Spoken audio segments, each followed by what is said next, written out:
All right. So it's been really long that we did a live stream on YouTube.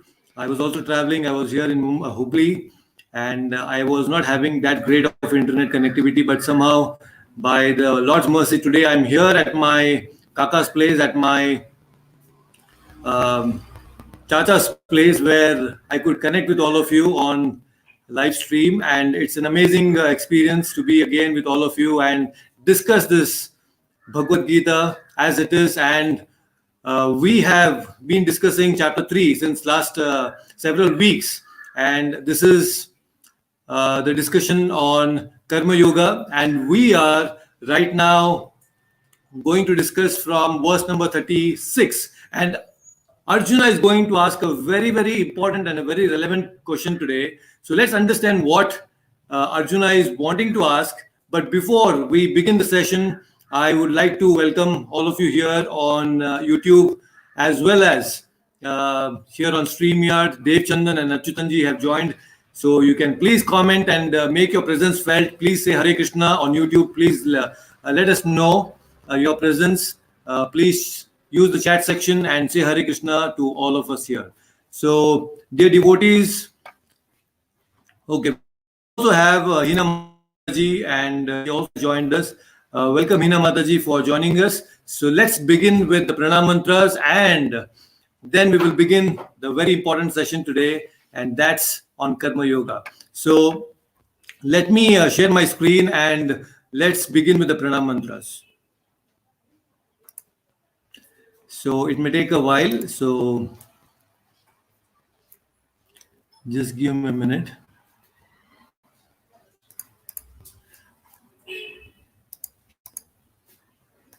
All right. So here we are with the pranam mantras, and I hope it's visible to all of you.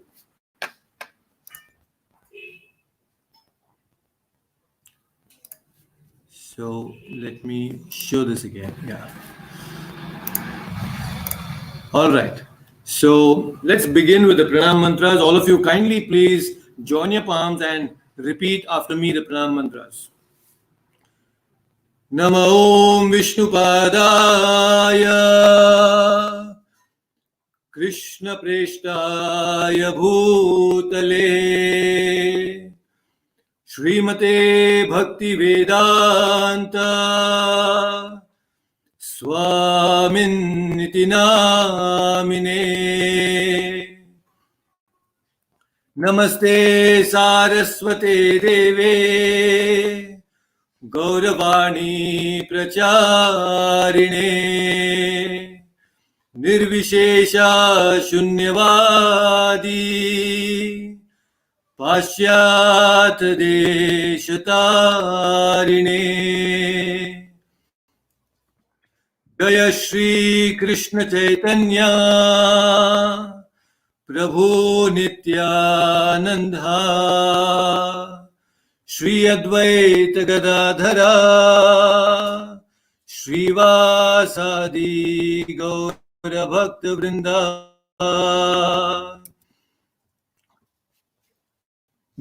Namo Mahavadanyaya Krishna Prema Pradayate Krishnaya Krishna Chaitanya Namne Gauratvishe Namaha Namo Brahmanya Devaya Go Brahmana Hitaya Cha Jagadhitaya Krishnaya Govindaya Namo Namaha He Krishna Karuna Sindhu Dinabandhu Jagatpate Gopesha Gopika Kanta Radha Kanta Namostute Tapta Kanchana Gaurangi Radhe Vrindavaneshwari Rishabhanu Sute Devi Pranamami Hari Priye Vancha kalpatarubhyascha kripa sindhubhya cha patitanam pavanebhyo vaishnavebhyo namo namah. Hare Krishna, Krishna Krishna, Hare Hare, Hare Rama, Rama Rama, Hare Hare.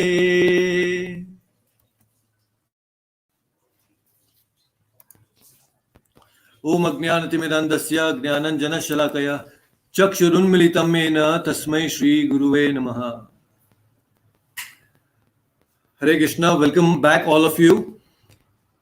So we are in the midst of discussing chapter 3, and we have understood in the previous session that how Krishna has explained some very, very important aspects of Karma Yoga. He has explained that how important it is to have a system of yajna, the cycle of yajna, and how by offering everything to Vishnu in yajna, we all get benefited and we are all become free from all types of sinful activities and sinful reactions. So that's the whole purpose of having yajna. That's the idea behind why we need to perform yajna. So it's a very interesting thing that how Krishna in the previous shlokas very beautifully has explained that who is a leader and how a leader should be acting and how common people in general, they follow the leaders, isn't it? And Krishna in the previous session explained that how we are not supposed to discourage the common mass of people from doing the regular activities. Instead, a jnani, a person who is really intelligent, he uses the talents of all the common people in such a way that they all, directly or indirectly, they become engaged in the service of the Lord. And that's how gradually they become purified in their heart and consciousness. So that's the whole idea and the purpose of yajna. So here, after listening to all these different conversation and ideas and concepts from Krishna, Arjuna has a very important question, and this question is also very relevant to us. So what Arjuna is asking today is extremely important. So let's see what Arjuna is wanting to share, and let me display the screen, and I request Achyutanji to come online and unmute yourself, and then please repeat this shloka.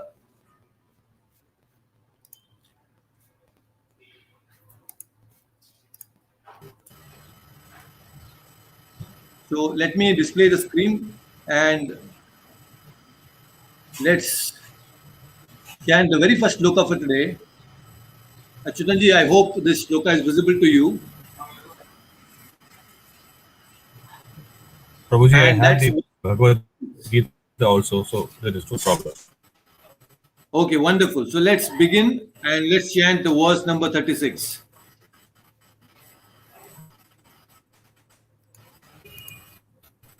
Yeah, so I think this should be fine now. So let's chant this very important shloka, verse number 36.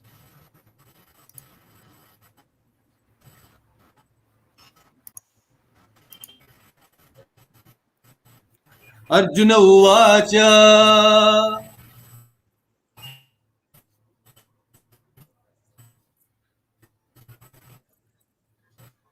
Yes, Achyutanji, you can repeat after me. I think there is a delay between you and me, but should be fine.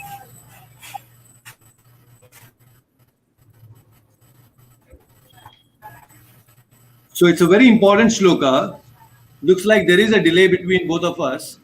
So let me chant the verse by myself. So verse number 36. Arjuna Uvacha Atakena Prayuktoyam Papam Charati Purushaha Anichannapi Vashneya Baladivani.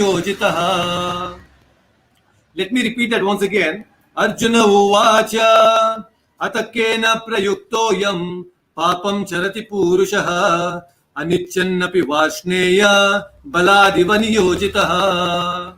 The translation is very important. Arjuna said, O descendant of Vrishni, by what is one impelled to sinful acts, even unwillingly, as if engaged by force? So, a very interesting and important question asked by Arjuna here. So, this particular question is very relevant and very important even for those people who don't believe in the existence of God and also who don't believe in the existence of the soul. Now, Arjuna is asking a question where he's saying that, oh Arjuna, oh Krishna, what is that force by which a common man, a person like me, is forced to engage in some sinful activities as if there is some force? Although many times we think that we don't want to commit some sinful activities, but then we are sometimes guilty about doing something wrong, isn't it? We all have this experience, and you yourself may question and ask, oh, this is so unlike of me that I'm getting involved in this kind of a thing, isn't it? How come I spoke something so wrong? How come I could perform something so wrong? So many times our actions, our words, and our thoughts are something which is not in line with our regular consciousness, but then we still end up doing something wrong, isn't it? And we question ourselves. And all that appears to be as if by force, although we didn't want to have those things, but then we get forced to do something wrong, isn't it? So here, Prabhupada also explains in the purport, he explains that how that the living entity, each one of us as spirit soul, is pure. We all are extremely pure by nature. The spirit soul is extremely pure. And we are all free from the material contamination. When we say material contamination, basically it is free from all the lust, greed, anger, envy, pride, all these different things that anarthas that we have. The spirit soul is absolutely free from all these material contaminations. So Prabhupada says that how, although we are free from all these material contaminations, but we are forced to do something which is sinful. And why this force is coming, from where is this force coming, is Arjuna's question today. Actually, when we come in contact with material nature, that's when this pure soul, you and I and each one of us, we are all pure souls. But then when we come in contact with this material nature, this Prakriti, that's when we start developing all the wrong things within our consciousness. And then we are somehow or the other forced to act in a wrong way, in an impure way, in a way which is improper and not pleasing to Krishna. So, with hesitation and unwillingly, we commit sinful activities. And Arjuna is asking, why do we do so? What is that force which actually pushes us to do these things? It's a very relevant question. And in fact, this is why we need to read Bhagavad Gita. Many times people think that, okay, Bhagavad Gita is some religious book and it is something which is not relevant to us. But it is not true. Actually, Bhagavad Gita is very much relevant. And especially when Arjuna is asking a question like this, because most of us, each one of us, we all have a certain force within us which impels us to do something wrong, and then we later on regret for doing such a wrong thing, isn't it? So that's why especially this section that we are going to discuss today, is very, very important for even those who don't believe in God and the soul. It's extremely important. So see what happens is, here Krishna is saying, Arjuna is asking, Anichan api Varshneya. So here Krishna is addressed as Varshneya because he's coming in the dynasty of Vrishni family. So that's why he's referred to here as Varshneya. But Anichan. So here Arjuna is asking, Ichha means desire. Anichan means without my desire, how is that I'm able to do, or I'm forced to do something wrong? That is Arjuna's question. Anichan. So the question is it really that Anichan? Is it because some desire is not there, but still I'm committing something wrong? No, everything begins with a desire. How? Let's understand. See, we all have a certain level of consciousness. What was a certain level of consciousness? There is a spiritual consciousness, there is a material consciousness. So we lie somewhere in between the material and the spiritual consciousness. So we have a certain level of consciousness. So what happens is when we fall down from that certain level of consciousness, that is what here is called as anichan. I don't want to fall down from my level of consciousness, but I'm forced to do. Balar, even your jitaha, balar, as if there is some force, there is some balar which is pulling me down. So Arjuna is asking a very, very relevant question here. So many times it so happens that we also have a certain level of consciousness, but then we are forced to act in a certain way which brings our consciousness down. So what is that force is what Arjuna is asking here. So anichan, is it by force? Is it not by, although I don't desire, but still I'm pulled down? It's not true. Actually, each one of us, we have desires. Now, those desires, sometimes when they are triggered, that's when we are pulled down. So how is it triggered? What is the reason for it to get triggered? That Krishna is going to explain in the next question. By the way, we should be very clear about this one thing, that it is not Krishna or Paramatma within the heart which is inspiring us to do these things. Krishna as a Paramatma will never inspire us to do anything wrong. It is all because of our own past impressions that we have created, all the wrong things that we have already fed into our mind.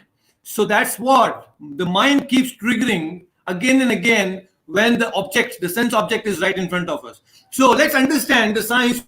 So Arjuna has asked a very important question and a relevant question here, and then the very immediate answer Krishna is going to explain, and that is in the verse number 37. Since there is a lag between both of us, I will read the shloka and the translation myself, so that there will be no interference between my chanting and your chanting. So let's, you can hear this time, and just I will read, and you can also try to repeat in your own places if you have the copy of Bhagavad Gita. Wonderful. So in verse number 37, Krishna is giving an answer to Arjuna's question. Shri Bhagavan Uvacha Kama Esha Krodha Esha Rajaguna Samudbhavaha Mahashano Mahapapma Vidyenam Yavairinam. Translation. So Krishna is explaining here, the blessed Lord said, it is lust only, Arjuna, which is born of contact with the material modes of passion and later transformed into wrath, and which is all devouring, sinful enemy of this world. So very, very important answer. So a very immediate answer to Arjuna's question. So in the previous shloka, there was a very important word that Arjuna had asked. Papam charati purushaha. Papam charati. Charati means you are forced to act. Charati means to move. So papam charati. So what is papa? Can you just unmute yourself and then explain what is papa? What do we mean by sin? I had explained this in the previous sessions also. What do we mean by papa? What is sinful activity, by the way? Can anyone remember and explain what is sin? What according to us is sin? We all have heard this before.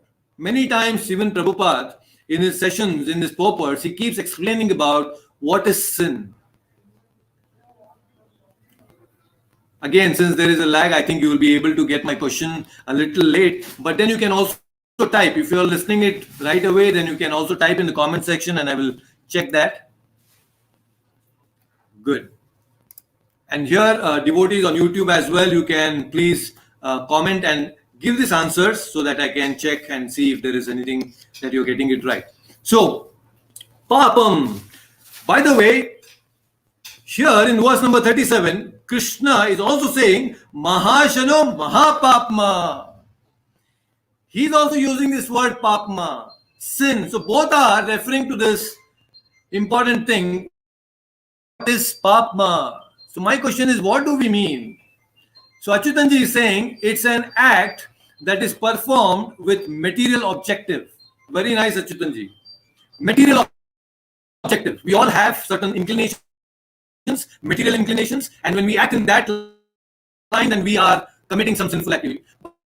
But by the way, don't you think that there are so many material activities that are also referred in the Vedas, the Karma Kanda section that we discussed in the previous section, that how there are so many material activities, the Vedas themselves are saying that you should do it, you should do this, you should do that, and all for material benefits. So is that also Papma? Is that also called Papma? Because Vedas themselves are encouraging us to do certain material activities. So are all these different things also coming under the section, under the category of Papa? So they were saying that when we act to get credit for the act. Okay, so you're saying that when we try to work and when we get the result, we try to keep the result for ourselves and don't want to give it to others. And sometimes we also always want to be in the limelight, right? Each one of us, we are always constantly trying to be under the limelight. We don't want to take any submissive position, a humble position. Okay, that's also kind of Papa. So in general, sin is anything that we do which is meant only for our sense pleasure. It is not for Krishna's sense pleasure, but any activity that we do which is only meant for our own pleasure, that is sin. Anything that is against the verdict of the Vedas, anything that goes against the principles of the Vedas, that is what we call as sin. That is Papa. So Arjuna is asking that I don't want to do Papa, I don't want to go against the scriptures, but I'm forced to do. Why, dear Krishna?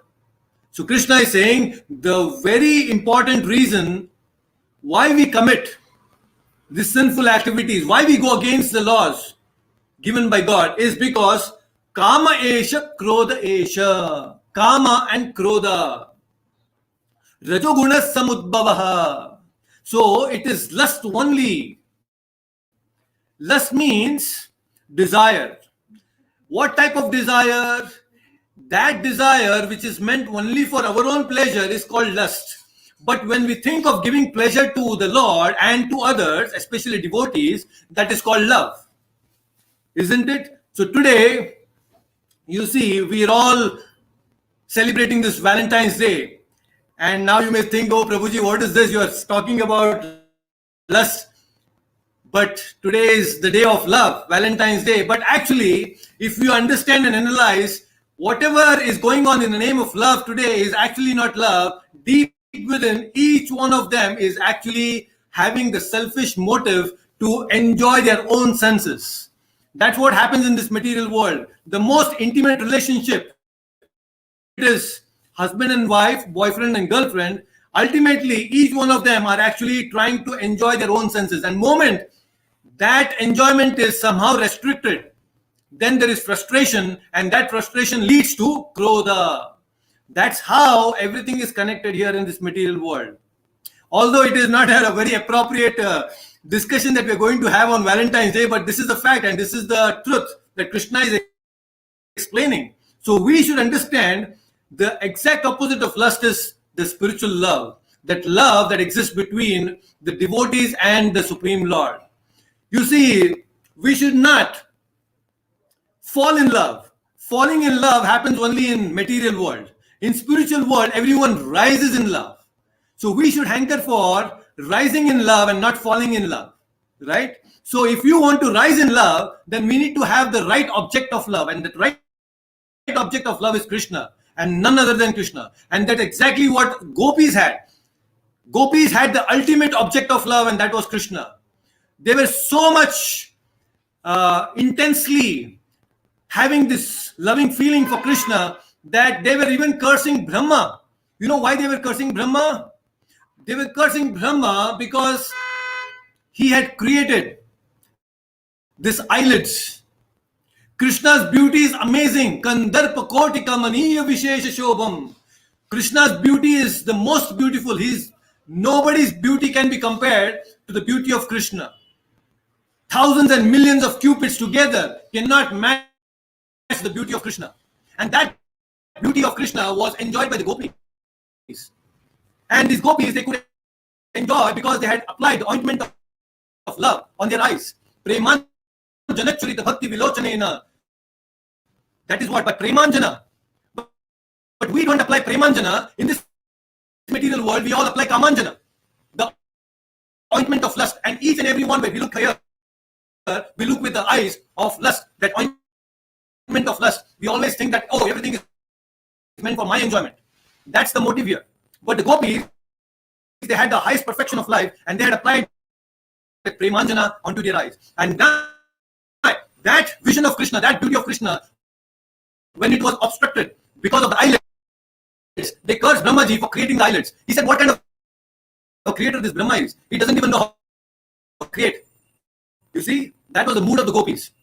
So there is a huge difference between lust and love. What goes in the name of love is actually lust in this material world. But since people do not know the fundamentals of love, they get trapped. Because each one of us as spirit soul, we have this ability to love and to be loved. Each one of us. That's the nature of the love. That's the nature of the soul. The soul's nature is to be Satchit Ananda. It wants to experience Ananda. And Ananda comes only when there is an exchange of loving feelings between two entities, two living entities. To love and to be loved is the natural constitutional position of the soul. But then it gets frustrated here in this material world. Why? The reason is Kama Esha, Krodha Esha. Rajoguna Samudbhavaha. So here Krishna is saying that this Kama and Krodha both are actually twin brothers. Actually, there is another person. They're all siblings. Lust, greed, and anger. But Krishna is not explaining about greed here. Now, greed is very nicely explained in the future chapters of the Bhagavad Gita, where Krishna explains that these lust, greed, and anger are actually the gateways to hell. But here Krishna is not explaining about greed. Is because, what is greed, by the way? Let's understand. See, lust means desire to enjoy our own selves. So when lust is fulfilled, when our desire is fulfilled, it leads to greed. Lust means I want to enjoy. Greed means I want to enjoy more. That is greed. So whenever your desire gets fulfilled, you want to enjoy more. You want it more. But when the desire is unfulfilled, when it is not fulfilled, then it leads to anger, krodha. So the fulfillment of desire leads to greed. The unfulfillment of that desire leads to krodha, anger. So all these three are siblings. All these three are brothers. Lust, greed, and anger. But Krishna is explaining about anger and not greed, because any person who is greedy ultimately gets frustrated by enjoying his senses, because everything has a limit here. And that frustration will ultimately lead to anger. That's why Krishna is not touching upon greed right here. That's why anger is called Kamanuja. Kamanuja means just like Ramanuja. Ramanuja means Anuja of Rama. Who is that? Lakshman. Lakshmana is called Ramanuja because he is the younger brother of Lord Rama. So here, lust and greed and anger, all are brothers, and anger is Kamanuja because younger brother of lust is Kamaha. So here, how is this coming? Rajoguna Samudbhavaha. Rajoguna. So this is the central driving force. These three gunas, I have been explaining in the previous sections also how that these three modes, Sattva, Raja, and Tama, all these three modes are driving this whole material world. And the mode of passion, Rajoguna, is actually it gives an impetus to all these lusty desires, the mode of passion. And this mode of passion, Srimad Bhagavatam explains that it is emanating from the mouth, from the lips of Brahma. Brahma is actually the controller of the mode of passion. Shiva is the controller of the mode of ignorance. And Vishnu Vishnu is actually the controller of mode of goodness. So Sattva, Rajas, and Tamas. Rajas is actually controlled by Brahma. So Rajo Gunas Samudbhavaha. So the origin, from the material perspective, the origin of this Kama and Krodha is actually coming from Rajoguna. So what is happening here? Krishna is saying, Mahashano Mahapapma Vidyena Ihavairinam. Iha means in this material world. Vairinam. Vairi means an enemy. See, many times we all have enemies. Especially when you try to become successful in this material world, it's very natural to have enemies. So here, Krishna is also saying that you have an enemy. And this enemy is not an ordinary enemy. This enemy is a very dangerous enemy who lies right within you. So this enemy is lust. Now, when lust transmogrifies, see, transform means a change which is good.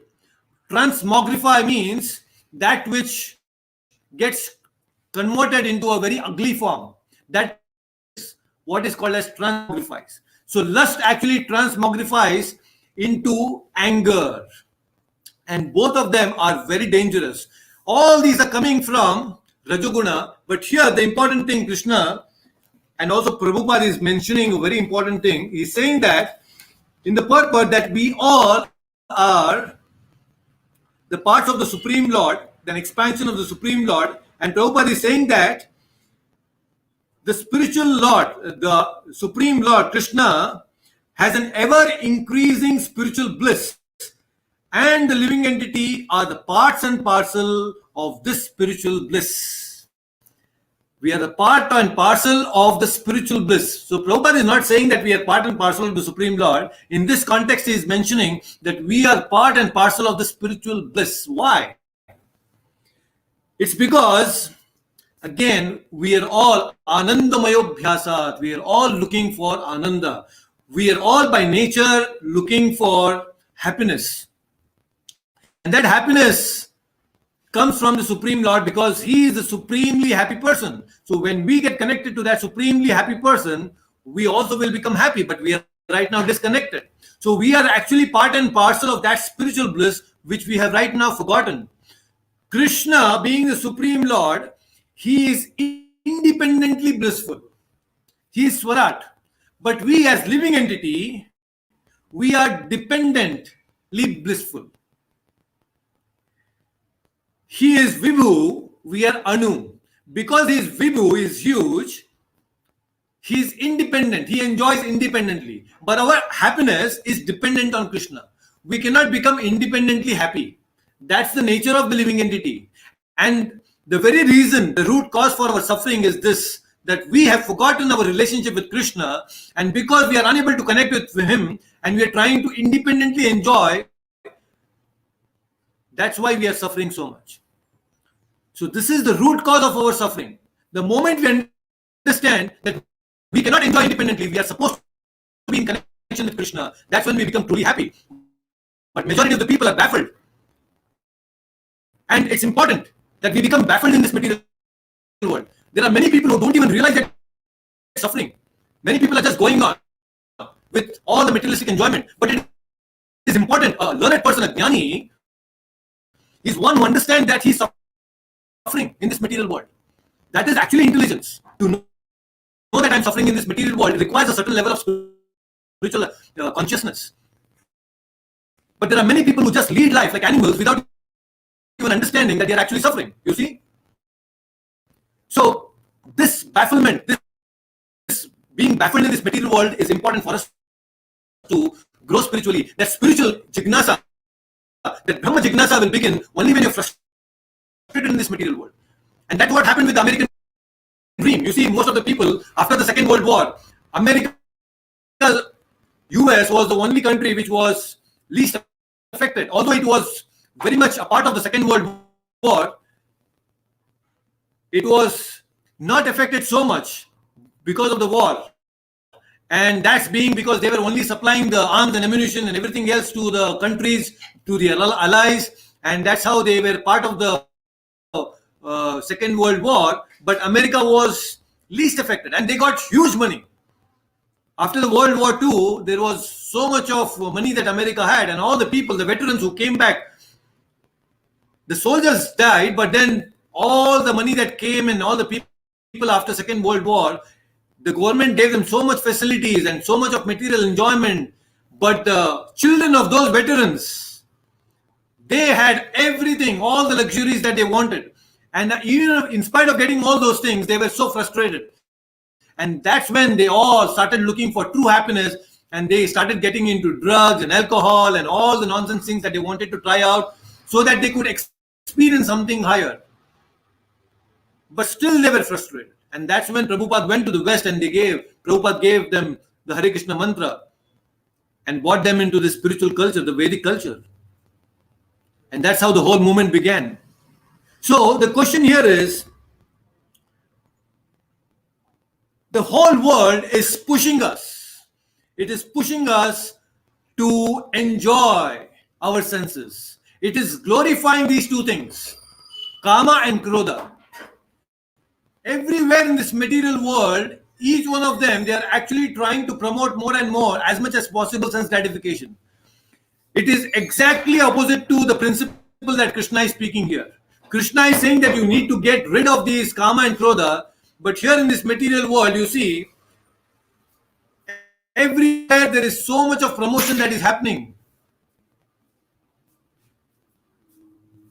And that is Kama. You see, even when there are advertisements, now there are so many men's products. There are a lot of people show and display about men's products, men's clothing and everything. But now in that advertisement, they will have a woman. Now for promoting men's costumes and men's wear and all those things, why do we need a woman in the advertisement? It's because they know that the whole world is driven by lust. And that's why they want to take advantage of this lust and then try to promote their products. And so many such things are happening. Angry young man, Amitabh Bachchan, we all know. They are glorifying anger. Why? Because anger is, it gives a certain type of emotion. And these days we see that how people being driven by Kama and Krodha, they get into so many nonsensical things. And the moment you open the newspaper in the morning, you will see so many reasons, so many incidents and accidents happening just because of these two things. It will be somewhere related to Kama and Krodha. The murders, the rapes, and all these things that you see is all driven by these things. Kama and Krodha. And we want peace in this material world. How can we have peace in this material world when we are trying to promote these two things, lust and anger, so much? It is bombarded through media, the social media, the internet. Everything is promoting so much of this lust and greed and anger. And we want to be happy. It's not possible. So this is against the principle of Krishna. So we should not become trapped. We should not be trapped by this. We should never become trapped by this so-called temporary happiness. So we have to become baffled. We have to become frustrated in this material world. It's important. Although it may not sound good, but that's the fact of life. If you want to really elevate yourself to the spiritual consciousness, then you should understand you're suffering in this material world. It's very important. So Brahma Jignasa can become only when you know that you're suffering. Otherwise, we are not doing Brahma Jignasa. We are only doing Indra Tripti Jignasa. Everywhere, even an animal, even an ant, the moment it works, it's only looking for these three things. How can I enjoy? How can I enjoy? Even animals are looking for this. Constantly driven by lust. So I think we should be very careful. There are so many things, nonsense things that we see. All this premarital and extramarital affairs that we see, it's all driven by lust. And so much of havoc that it creates in the family life of people. And we should be very clear. We should know that this lust, there is nothing that remains sacred for lust. There is nothing sacred for lust. Everything goes in the name of love, but there is so much that is happening wrong. Today, because of the internet, there is so much of all this obscene thing that is going on, and people watch and they get polluted, and it is bombarded, and all the perversities of people are shown there, and people are watching all these things and themselves adopting to these pervert habits. Already we are in a dream. This material world itself is a very perverted reflection of the spiritual world. And within this material world, we are intensifying the perversions. And that's very, very dangerous. It's like a dream within a dream. You're going deeper and deeper into dream world, into the fantasy world. So many times people and internet and all these things, they fantasize and they glorify these things, but you see what's happening to the human consciousness. Many times the youngsters, the teenagers are getting hooked onto these social media and many other things on the internet, and their productivity is getting lost. They are becoming more and more unproductive. And if this is the case of the younger generation, what can we expect from the society in the future? Just imagine, these are very serious things. 10 years down the line, 20 years down the line, you will see all the youngsters just sitting at home. It's already happening. They'll all become lazy bugs and they'll not be thinking about anything about contributing to the society. They will all become selfish, being in their own virtual world. It's a very dangerous thing. And this is what happened. It all begins with a very small thing. It begins with a small impetus, but it grows in a big way, in a very, very ugly way. And that exactly happened with Ajamila also, you see. Ajamila, he was such a nice Brahmana, a very, very pure Brahmana, doing his regular Brahmanical activities on a daily basis. But then once when he went to the forest to collect some flowers, he saw the Shudrani and the Shudra both engaged in an intimate relationship. And then he got agitated and he got attracted. He was married, but he got attracted to this prostitute, you see. And he got so intense desire to be with her that he neglected his own family, his wife and parents and everyone else. And then he got married with this prostitute and he enjoyed his life, or rather suffered his life so much just to keep this prostitute happy. When he was 88 years old, Bhagavatam says, when he was 88 years old, he had a son of 10 years. Just imagine. But what a dangerous life he led. So much of papa, so much of sinful activities. That's why it's important. That's the reason we should understand, we should know. Now is the time that we realize that we are not supposed to exhibit this lust and anger. It's better that we get rid of this lust and anger. So Krishna is saying that this is the reason. Why? What is the force which forces us to commit sinful activities? And Krishna is saying, Kamayesha, Krodesha.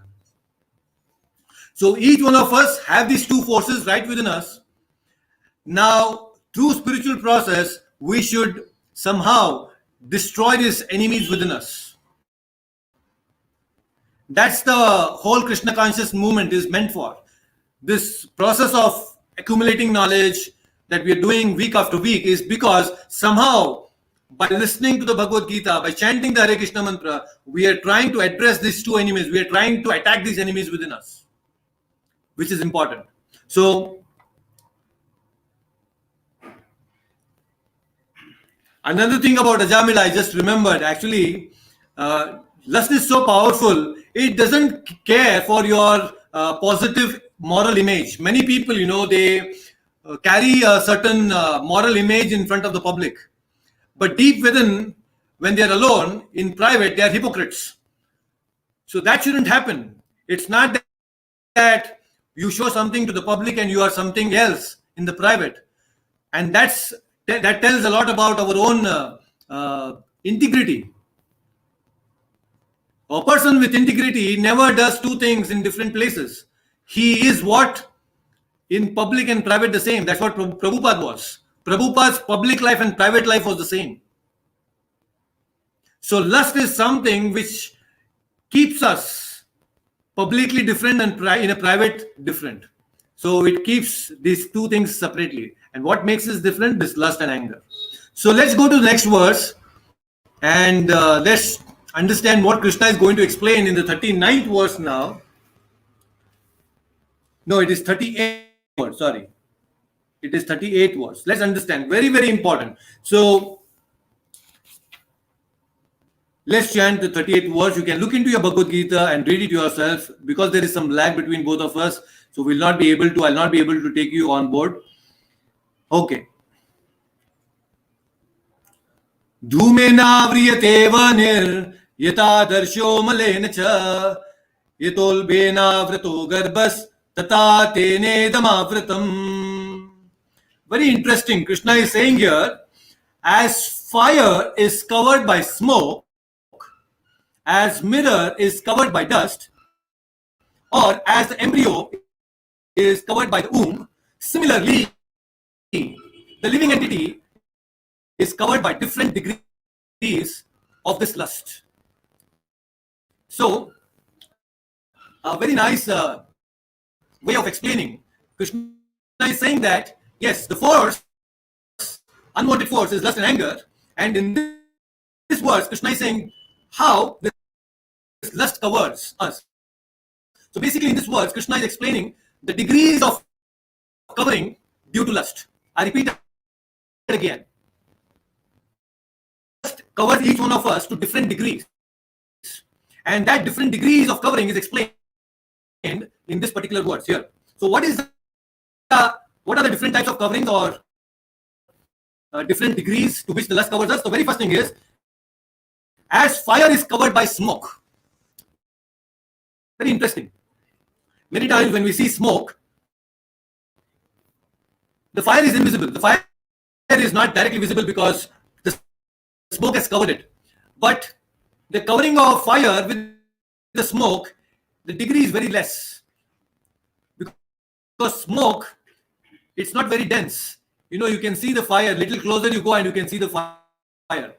So the degree is relatively lesser when it is compared to the next one that Krishna is saying.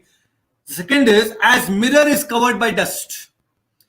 You just go into the mirror, it says, no, yata darsho. Darsho means darpana also say. You know, mirror is called darpana. Darsho means also mirror. So when a mirror is covered by the dust, can you see yourself? You cannot see yourself. You cannot see yourself clearly.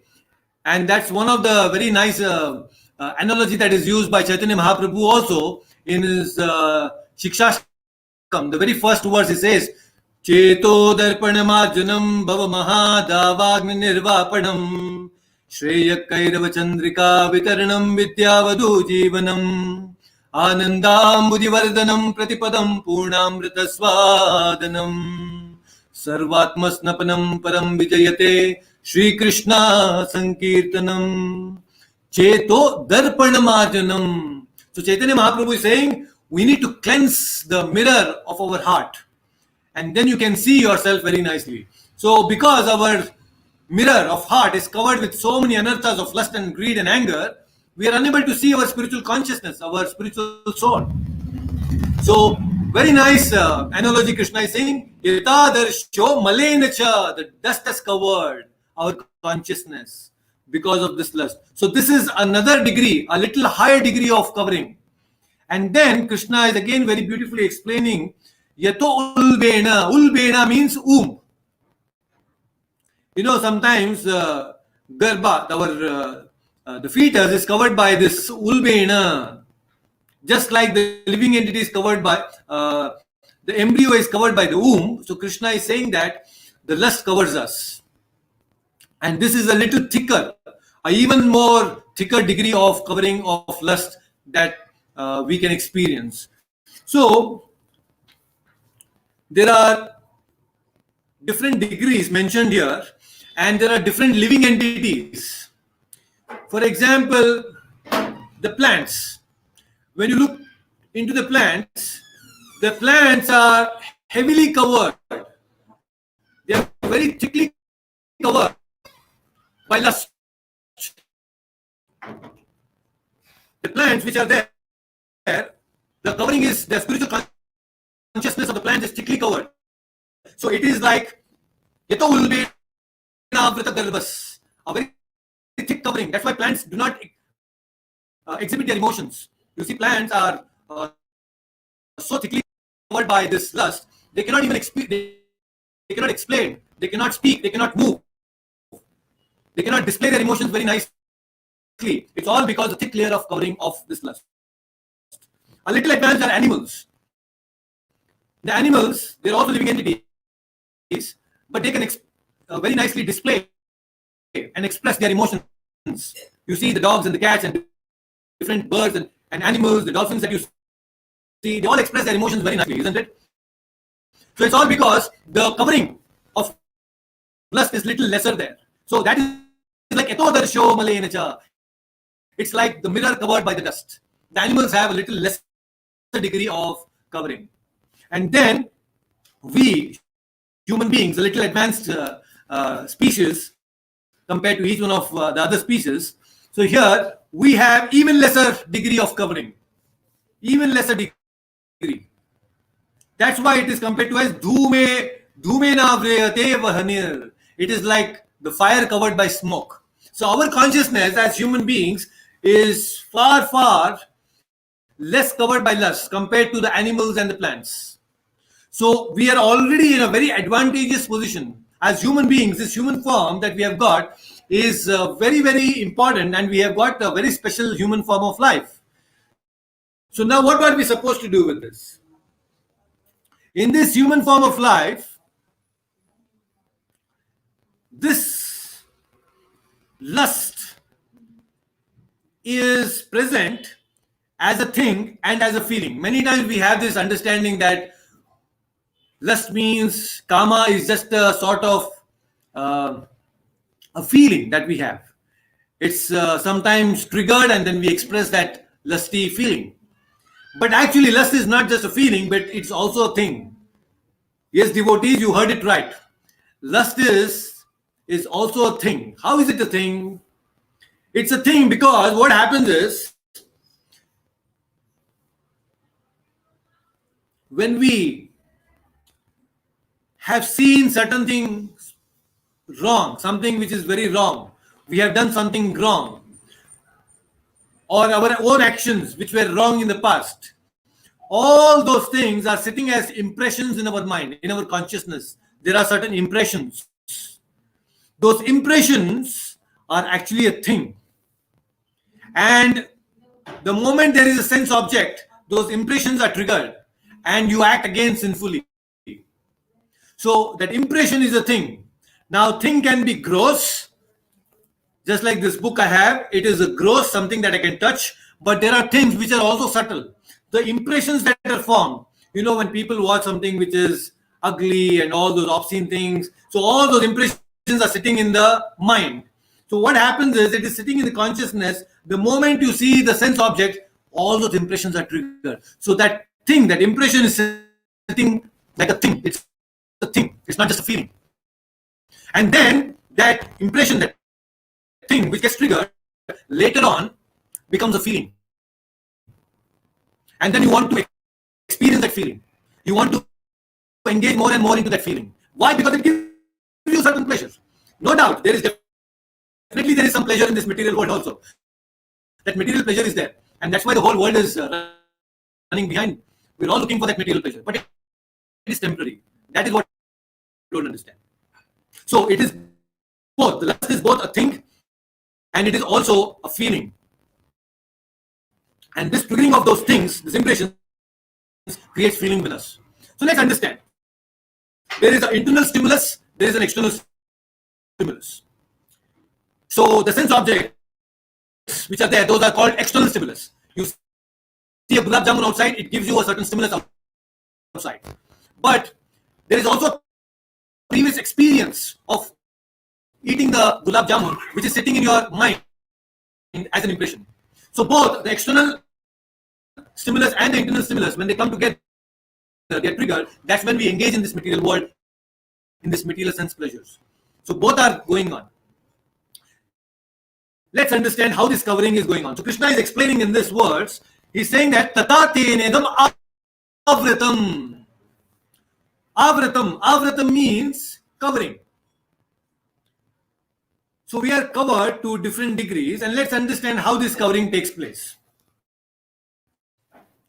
The very beautiful example is of a movie theater. I'm sure that each one of you have gone to a movie theater and seen and watched movies. So what happens in a movie theater now? When you go to a movie theater, the execution of creating an illusion happens in two phases. Just imagine yourself sitting in a movie theater now.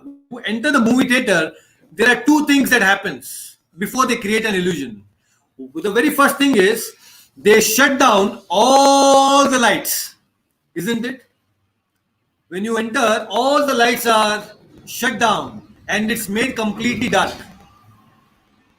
So, Maya also has two types of covering potencies, two ways of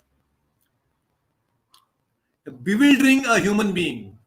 The two energies of Maya is Prakshepatmika and Avarnatmika Shakti. Prakshepatmika Shakti and Avarnatmika Shakti. That's the two energies of Maya through which she bewilders, she covers consciousness of a human being. So Avarnatmika Shakti means it's like when you sit in a movie theater, all the lights are shut down. Everything is dark. And once everything is dark, then another type of light is projected on the screen. That is Prakshepatmika Shakti. And that light, when you start seeing, you will see imageries and then you become very emotional, you start getting attached to that image, and all these things will begin. So, when you go to the theater, the number one is all the lights are shut down and you are covered from the external world. You don't know what's happening outside of the theater. And moment that is done, the second type of light is projected on the screen and all the imagery comes in, and then you get involved in that movie. You become a part of that movie. You start identifying with the characters in the movie, isn't it? So all this takes place. So this is a very similar phenomena that happens with each one of us. We are also in this movie theater of this material world. It's a very dark place. It is explained in the Srimad Bhagavatam that this material world is a very dark place. So here what has happened is, the Maya, first Avanatmika Shakti, she covers you with all this material body, this Panchabhuta, mind, buddhi, ahankara. All these elements are covering you. That's number one. And second thing, what she does is Prakshepatmika. Then she creates an illusion of family and relatives and different identities. So each one of us, we start identifying ourselves with so many different things. So both things are happening. Avarnatmika Shakti, Prakshepatmika Shakti. And this is how we are in illusion. And to different degrees, we are illusion. I hope I'm making it very clear to both of all of you. And if there are any questions, please feel free to ask questions. You can type them in the comment section and questions there in the comment section. Right? So you see, this is a very interesting thing. So Krishna has explained here that there are three degrees of illusion, and after explaining the degrees of covering in the next shloka, Krishna is explaining another very important thing, and that is in verse number 39, he is going to explain the method of covering. How does this Maya covers our consciousness? Let's understand this. So in verse number 39, Krishna is saying, Avritam jnanam etena jnanino nitya vairina kamarupena kaunteya dushpurena nalena cha. So the translation goes like this. Thus, a man's pure consciousness is covered by his eternal enemy in the form of lust, which is never satisfied and which burns like fire. Very, very interesting. It is said here that the pure consciousness, the eternal enemy in the form of lust, is never satisfied. Jnanino nitya vairina. So, the soul is referred to here as Jnanina. Why the soul is referred here as Jnanina? Because Chit is the faculty of soul. Sat, Chit, Ananda. Knowledge means Chit. That actually is a faculty that is being given, a resource that is given to the soul. The soul by nature is knowledgeable. That's why here Krishna is referring as Jnanino Nitya Vairinaha. So Jnanina, the soul is definitely a very intellectual person, a very knowledgeable person, but there is enemy, Vairi, and It's a very frightening thing. Krishna is saying, earlier he was saying that's vairi vairi, vidya vairinam. But here Krishna is saying nitya vairinam. Nitya vairinam means what? Nitya means eternal. This lust, this kama, is nitya vairi of each one of us. Just see, all of us have this to different degrees. Nitya vairi. We are living with the enemy within us. Enemy is not outside. Enemy is right within us. It is a fool who thinks that enemies are external to us. It is not that enemies are outside. They are all within us, and the very powerful and the most close enemy within us is this lust, kama. Now just imagine, all of you. I had given this example previously also. Just imagine there is a war between India and Pakistan, and there is a spy from Pakistan who has somehow come into this Indian army, and he has taken a role in Indian army. Now this guy, this person within the Indian army, the spy, is more dangerous than the army, the frontline army of Pakistan. Because when there's a war, even before the attack happens from the front line of the Pakistan army, this guy who is right within us acts like a sabotage, and he can destroy the Indian army being within us. It's a very dangerous thing, and that's exactly what's happening to us. We are thinking the enemies are external, but there is enemy right within our own consciousness, and that is lust, who is eating us. Why is he eating us? Because he uses all our resources. This karma sitting within us is using everything that is provided to us by the material nature and satisfying his own desires. Just see. It's like the computer virus. You know, when the virus comes into the computer, your laptop or your desktop, you see what happens is the virus uses the software, the cameras and the mics and all the resources which are connected and which are part of the computer for its own benefit. That's how the virus acts, right? It uses the resources of the computer and uses the same resources to destroy the computer. That's called virus. And that's why that same virus is there within us. That is lust. COVID-19 is not a very great virus. The more powerful virus than COVID-19 is the lust karma within us, which is eating, which is taking away all our intellectual resources, the spiritual resources, and continuously putting us again back into this material world, again and again, life after life. You see? So this is the most very dangerous enemy within us. And just like I gave you an example of Ajamila, the same thing happened.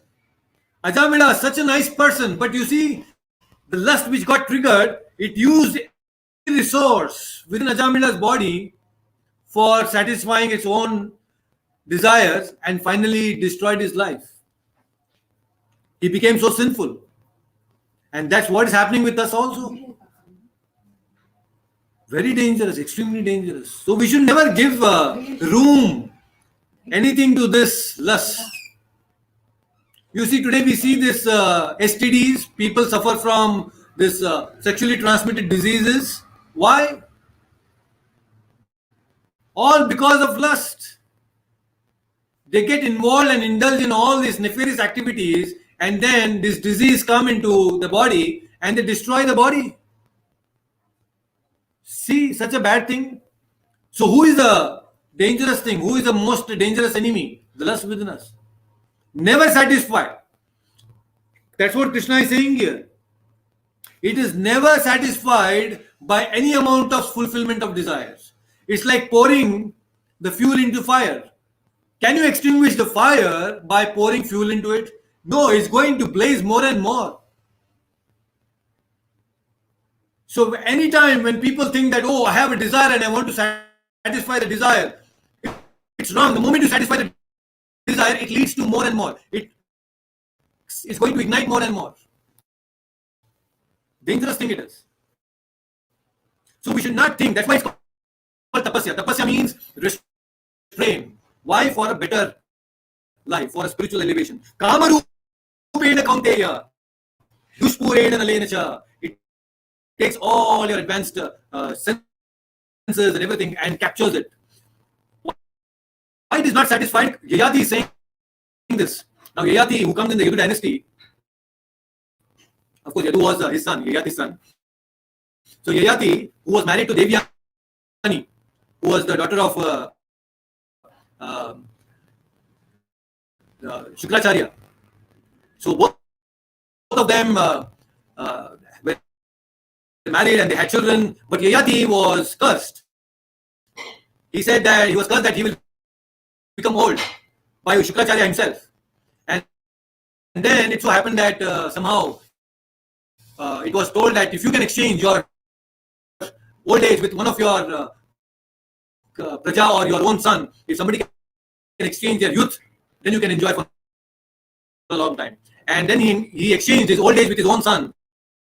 And he was himself leading a very youthful life for thousands of years. And in spite of enjoying a life of sense enjoyment for thousands of years, Yada is saying that it's not going to get satisfied. He enjoyed for thousands of years material sense enjoyment. Still he was not satisfied. Yada is saying. Now what to speak of us who live just for 76, 78 years? You see? So we should never be in the wrong impression that the more I enjoy, the more I will be satisfied. No, it's not going to be like that. You will never be satisfied. So Krishna is saying that you please control yourself. And even at the point of death, this lust will remain. There was a very nice story of Akbar and Birbal, and both of them were once going on a tour. They wanted to visit the Praja, the kingdom, and then they saw that the old man was dying, and Birbal said to Akbar that no, this man, although very old, is still, they have this desire to enjoy. He still wants to enjoy. So much of lusty desire there. Akbar said, no, how can that be? He is such an old man. He cannot enjoy now. But Birbal said, no, I'll prove it to you. He said,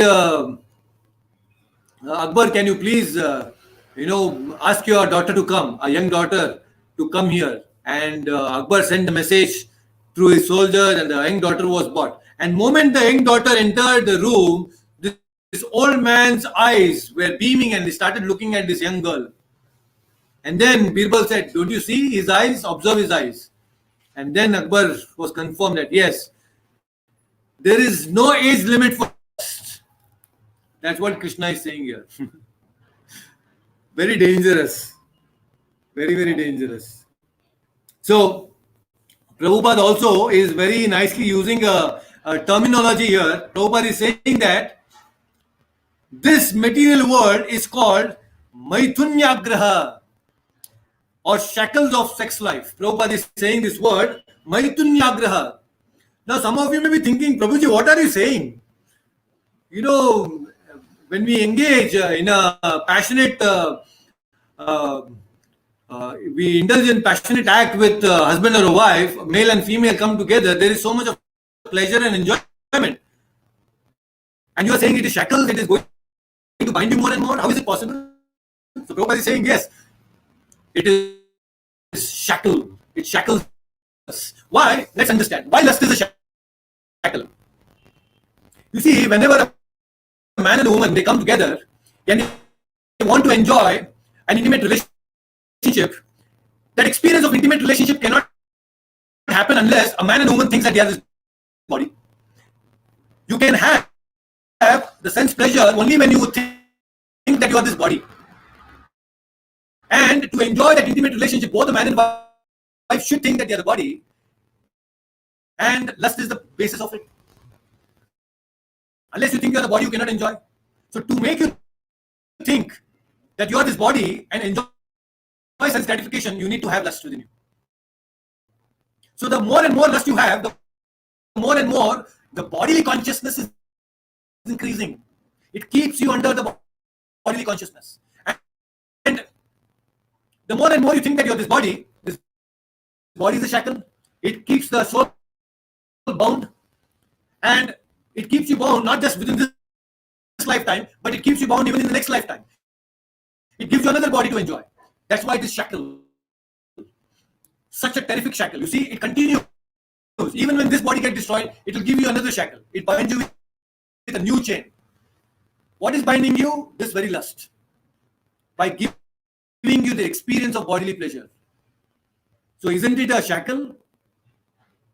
And the reason why we have this material world, this material body, is because somewhere deep within, in the previous life, we all had this attachment to lust. We wanted to enjoy lustfully. That's why we have this material world, this material body. And we will continue to have this material body as long as we have this lust within us, this enemy within us. That's why Krishna is saying, fight it now. You should fight this lust. If you want to get rid of this material body and go to the spiritual world, then you have to break the shackle of lust. There is the soul, this is the material body. What is binding this soul and this body is the shackle of lust. The moment you break this chain between the body and the soul, then you will become free. We all will become free. And that's what Krishna is saying here. And another very interesting sentence Prabhupada is making in the purport is saying that advancement of material civilization on the basis of sense gratification means increasing the duration of material existence of the living entity. So advancement, the so-called advancement that we are talking about, is all about how to enjoy more and more, how to enjoy the senses more and more. That's advancement, right? So the more and more we advance materially, the more we are extending the duration of our material existence. It only means, advancement means the more we are going to be in this material world for a longer duration of time. Because the world is advancing more and more for what? They are using their intelligence for what? They are using only for sense gratification. But we as humans should know we want to advance spiritually, not materially. That's the difference between a civilized person and uncivilized person. A civilized person thinks of eternal good. He looks for Shreya, not look for prayer. So there is a difference between Shreyas and prayers, right? So we should be looking for Shreyas and not prayers. Never do that. So there are two things, Visha and Vishaya. Visha means poison. Vishaya means sense objects. When you consume Visha, it will kill you. You will get killed by Visha by consumption. But you will get killed by Vishaya just by contemplation. Vishaya means sense object. Jhayato Vishayan Pumsaha Sangasteshopajayate.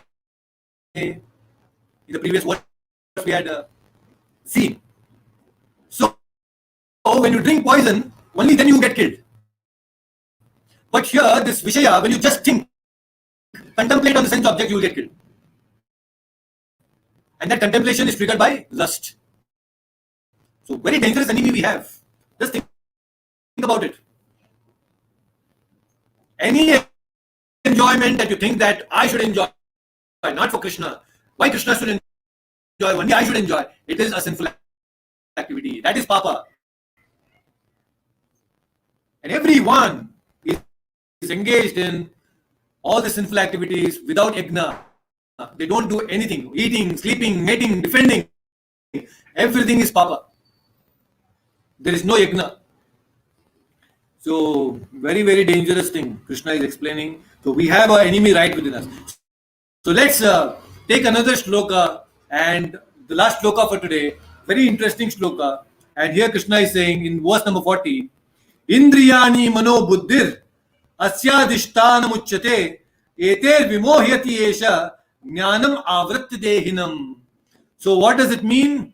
It says that the senses, the mind and the intelligence are the sitting places of this lust which veils the real knowledge of the living entity and bewilders him.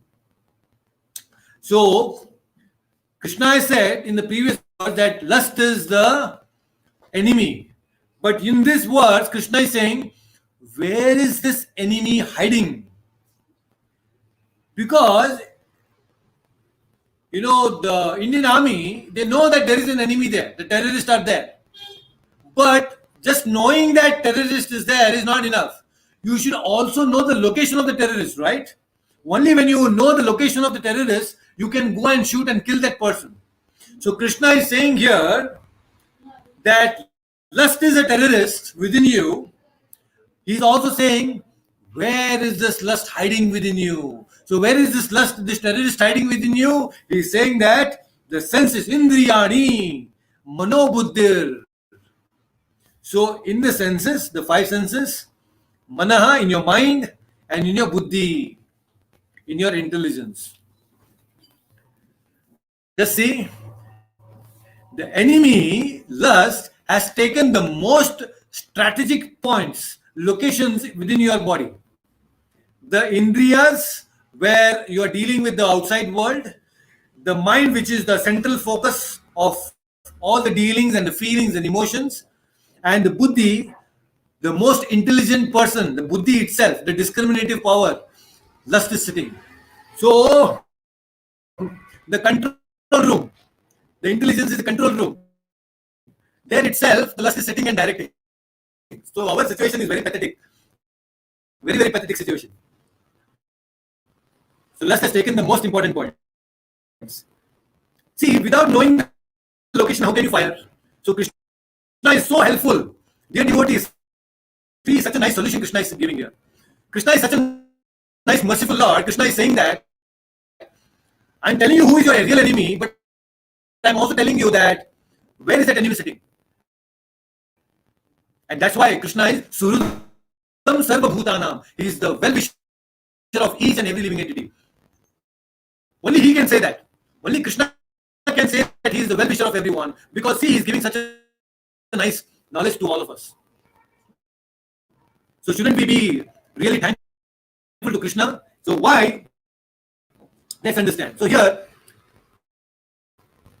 many times people think that lust is outside, in the object. But it's not true. Lust is within us. So Krishna has explained that in the previous words. So let's understand this a little bit deeper.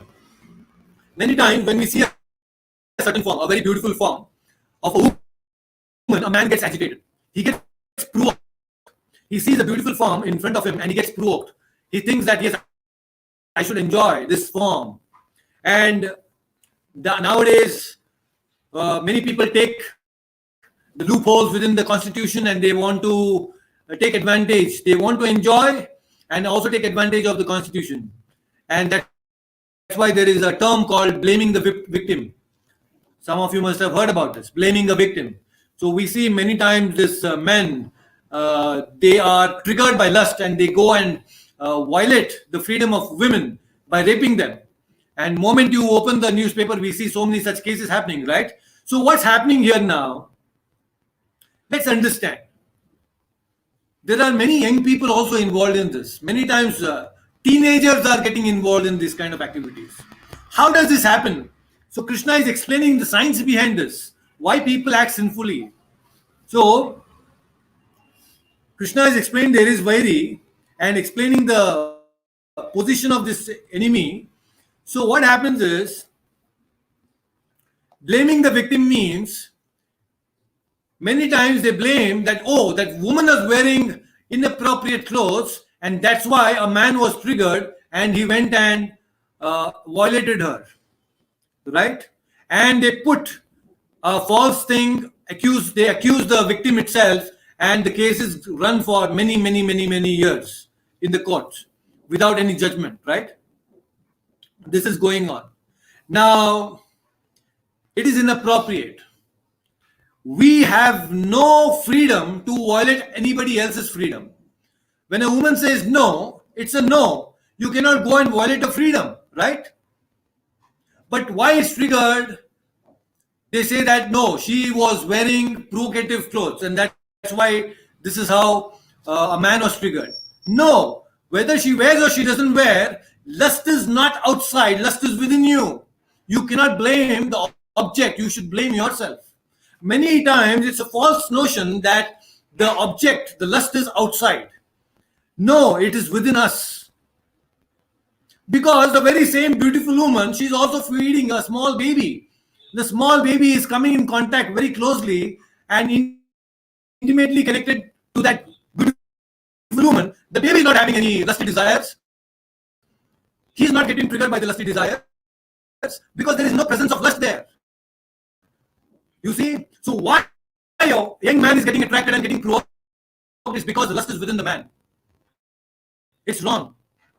So we, just like many times, well, there are people. I'm talking this, although it's a Valentine's Day, but please excuse me for this, but this is the fact. You see, we cannot compromise on the philosophy of Krishna, on the Bhagavad Gita and the current events that are happening. Fact is fact. It's a bitter truth, but then we have to digest it. That's what's happening in the society today, right? So when people go to the brothels, they pay. They don't violate the prostitute. They pay, and then she's paid for all the pleasure that she gives. They don't violate, and that's legalized in many places. But definitely, it's a violation of a woman's wisdom or freedom when you go and destroy her chastity and you make her emotionally challenged, right? So these things are inappropriate from the man's side. So we cannot blame the victim. At the same time, women also should be very sensitive. They should understand that, oh, it's my body, so I can wear whatever I want. No, you can think that it's my body and wear whatever I want, but the natural phenomena is you are definitely going to provoke a woman, a man. It's a very natural tendency. It's a material world. You cannot take a chance. So that's why in the Vedic culture, women were explained and they were taught how to cover their body, but today that's not happening. It's my body. Many women, they fight for, oh, it's my body. I can do whatever I want. I can abort my body. I can abort the child within. It's because my body. No. You cannot expose your body, because the moment you do that, you are actually sending messages. You are sending a wrong message to the men. Why? Because there are some unchaste women who also want the limelight. They want men to look at them with their jaws drop and appreciate their beauty, and they want all this temporary false appreciation from men, and that's why they wear all this provoking and exposing and types of clothes, and for this cheap adoration from men, they do all these things. But unfortunately, who is going to suffer? So you cannot say it's my body and send wrong messages to men. That's also inappropriate. So both, there is an external stimulus and internal stimulus. Just now, for example, just imagine a man with a lot of money. He's a crazy person with a lot of money walking a dark road. It's pitch dark. But then all the 2,000 notes, the 500 notes are coming out of his pocket. Now all this money is being exposed. Do you think that people will sit quiet? Do you think that these people will be quiet and not take the money away from you? No. It's not that, oh, it's my money, it's my freedom. Nobody should rob me. You are just actually activating and triggering a person's inherent nature to rob by sending this message. You cannot expose your money like that. You are very careful while you are taking money, right? So similarly, women also should be very chaste, and they should understand the principle. This attraction between a man and woman is there. So we should be very careful, both men and women. Men should not violate and destroy the freedom of women. At the same time, women should not send wrong messages to men. Just give me a minute. I'll just plug on this thing so that it doesn't.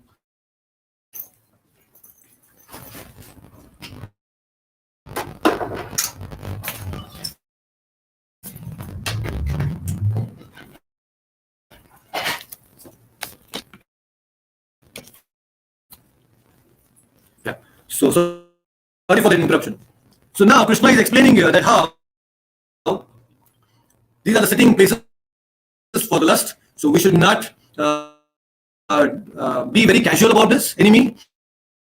He is not an ordinary enemy. You can just imagine this one enemy is taking you from one body to another body, life of life. So definitely it is not an ordinary thing. We cannot be very casual about our dealings with the material nature. We have to be very, very powerful to deal with this powerful enemy called lust. So no leniency in this. That's why the principles of freedom. If you want to be truly freedom, then no meat eating, no gambling, no intoxication, and no illicit sex. Prabhupada has made this very clear. And these are the pillars of dharma. These are the pillars of dharma. Why Krishna is so concerned is because he wants us back home. He's so merciful. He's saying that you don't go for this cheap happiness that we are getting here. Please become free and come to me, to the spiritual world. He's very merciful. He's waiting for us as a Lord. So, if you want to go back to the spiritual world, then we have to break this shackle, this chain of lust. So, yeah, so this is what we have covered today from verse 36 to Arjuna's question. Why are we forcefully doing some wrong things? And Krishna is explaining very beautifully that how it is only lust, this kama and krodha, which makes us anichan. Although you don't want to do anything wrong, you are forced to do wrong things. It's because of the previous tendencies that you have. And this lust is forming those tendencies and those impressions within our mind. It will take some time, but we are definitely very hopeful because Krishna consciousness is very, very powerful. Bhakti, the process of bhakti is very powerful than lust. We should always remember, sin is definitely powerful, lust is powerful, but more powerful than papa, sin and lust is Krishna. Krishna is supremely powerful. So when you take shelter of Krishna, you can overcome lust. Not by our own strength, but by the mercy of Guru and Krishna, we can definitely overcome this. It takes time, but slow, but for sure, it will happen. Just like when the fan is rotating, you switch off. We switch off the fan will not immediately stop. It will take its own time because the momentum is there. It will gradually come to a halt. So similarly, right now, we all have taken up to Krishna consciousness and we have switched off. We have switched off our sinful tendencies. But it will not stop immediately because it's a yantra. It will take its own time. Gradually, it will come to halt, just like a fan. So, be hopeful. Krishna consciousness is a very, very hopeful thing that Krishna Prabhupada has given to us.